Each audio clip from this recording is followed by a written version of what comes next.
Yo, what's going on, y'all? Welcome back to OTBOT. T-Bob, Jake, Musso, and Dan Nee hanging out with you right now. It is my pleasure to talk to the man behind New Orleans Football, a resource that we constantly rely upon because I don't think anybody does better when it comes to Saints. They were talking about Nick Underhill at Nick_Underhill on Twitter. And yes, Underhill is also Frodo's alias in the Fellowship of the Ring, which is immediately why I liked Nick out the gate. And then I learned that he also just knows the Saints and football inside out. Nick, what's up, man? Thank you so much for joining us. I'm surprised that it took a whole year for that comment to come up. I've been waiting for it every week, and now it's finally here. So I'm surprised it took multiple years because it's literally the first thing I thought about when I met you. Like the absolute first thing. I was like, oh, crap, Underhill, dude. It's like when Frodo's at the Prancing Pony. So, Nick, you do awesome work in New Orleans on football. Again, I really encourage everybody to sign up, support Nick, but more so just like get great access to Saints information. And this is an incredibly interesting Saints offseason. Some of the latest articles you have had, you talk about Marcus Williams. Should he get paid? This is something that we talked about yesterday and kind of pitting, the idea of do you pay Marcus Williams? Do you pay Trey Hendrickson? If you had to choose one or the other, who means more? Does it come to that sort of decision point, Nick? Like, is that too reductive to boil it down? Like, to at least one of the decision points will be, do you pay Marcus Williams or Trey Hendrickson? Well, here's kind of my thought process on it. When you look at the two guys, like if you pay a pass rusher elite money, I feel like you need that guy to draw a lot of double teams, and you're paying him because he's going to allow Carl Granderson to get one-on-ones and dominate those matchups, kind of the way that, Cam Jordan draws doubles and it helps Trey Hendrickson. And if you go through and you look at every pass rush they've had, he got doubled on a very, very small amount of plays. And that's not taking anything away from his season. But if you start paying him, commensurate with 13.5 sacks and what guys that get those numbers typically get paid, I don't know that he's helping you make other guys better or making your line better. It's just he's going to win his matchups. He's not going to draw those doubles. And then if he does end up being the guy who starts drawing those doubles, he's not going to produce at the same rate. So when I look at that kind of makes me a little bit nervous, depending on the price tag. Now, teams might value him based off, all that information and not just the sack number. Maybe he gets paid what he's actually worth. And if he does, then I can see a case for him. But if you're paying him on those sacks, it scares me a little bit. And with Marcus Williams, I think the league's just continuing to change. And this isn't a new thought here, but, back in the day, it used to be, you're passing on third down, your safeties probably weren't worth as much, but now every down is a passing down. Teams use play action more than ever. You can generate pass rush by covering well. You can't hide your coverage, especially in today's NFL. And, I just think that, having that safety play is important. But the one thing the Saints have done well over the last few years, I feel like they've drafted and developed safeties really, really well. So if he ends up, getting paid like Budda Baker or, guys at the top of the market, which, I think there's a possibility he might, I don't know if you can go to $14 million for him, $13 million for him. You might have to, go back into the waters. But if it's a head-to-head and you have X amount of dollars and you got to spend them, I would put my money on Marcus Williams before Trey Hendrickson. Well, and so that's also something that I loved reading about and something I never really thought about. Safeties, especially these pass coverage safeties, they have a bit of the O-lineman curse, right? Like when they're doing their job, they kind of go unnoticed because it's about plays that don't happen. And then when they make a mistake, it's very magnified. It's very obvious to see. So because of that, like, I don't know if the general Saints fan base has the correct view of the caliber of player of Marcus Williams is. So, like, can you try to help people and give a more objective view of what type of player Marcus Williams has developed into? I think his curse really, and I mean, it's the Minnesota game. And I think if he were to go somewhere else, if he went to play in New York, New England, anywhere else, I think that they would be looking at him with fresh eyes. And suddenly he'd start getting hyped as one of the best safeties in the NFL. And I think most of the time he is at that level. It's just, that he's had some big mistakes over the years. And the missed tackle last year against San Francisco is another play that people point to. Granted, if you look at the all-22 view of the play, that really wasn't his play to make. He was trying to cover up and, he just looks bad. Or, they point at him, not tackling Adrian Peterson this year at the goal line. And it's like, well, that's Adrian Peterson and he's a safety. So like that's going to happen. But yeah, a lot of these plays you just aren't seeing them. Like, and that's just kind of framed how we talk about footballs because the camera's on the front seven. You see everything that happens there. Sometimes you see the coverage from the cornerbacks. You don't see what the safeties are doing. If he's cutting off, Tyreek Hill down the field, they aren't going to show that on TV, and you aren't going to know what's happening. But it is happening, and those explosive plays are been down since he's been here.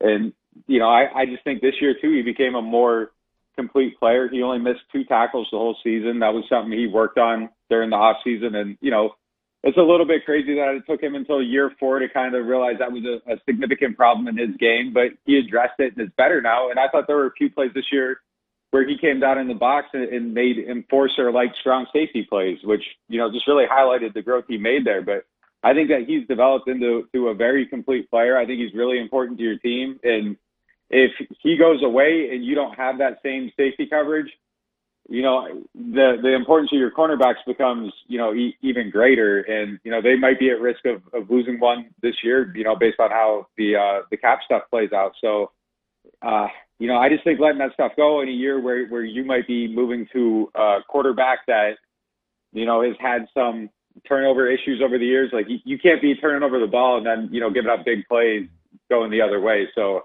I think his value to the team is really high. And if they can find a way to keep him, I would try to. All right, Nick, we've gone 7 minutes without a quarterback question when it comes to the Saints. And so let me go ahead and fix that because that's a record, I believe. We were talking earlier about the possibility because I think we're all assuming we're speaking in absolutes when we think, oh, well, Jameis Winston's going to take a team-friendly deal. He's going to be the quarterback moving forward after Drew retires.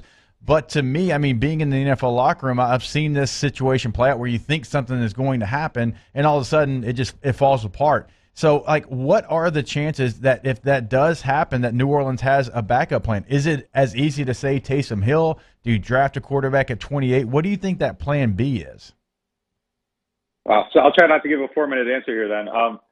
I think he is plan A, and I think there is probably a price point that if they hit it, somewhere else, they'll just say, go ahead and get your money and try to figure it out somewhere else, and they'll get the 3rd-round pick for him. And I think that, they wouldn't like that to happen, but I do think that there is a value marker, and they do that with everybody. I'm pretty sure that's been set with Jameis. So if that happens, my guess for plan B is that they would try to sign somebody like Jacoby Brissett, have him compete with Taysom Hill, and then your door's open to all possibilities in the draft, and you're trying to bring in more guys, more talent, try to get that competition going. But you have to, before the draft, I think you would have to set your backup plan in place because, you don't know if you're going to be able to draft a quarterback. So my guess would be, a Jacoby Brissett type player, and, they compete and they try to figure it out from there.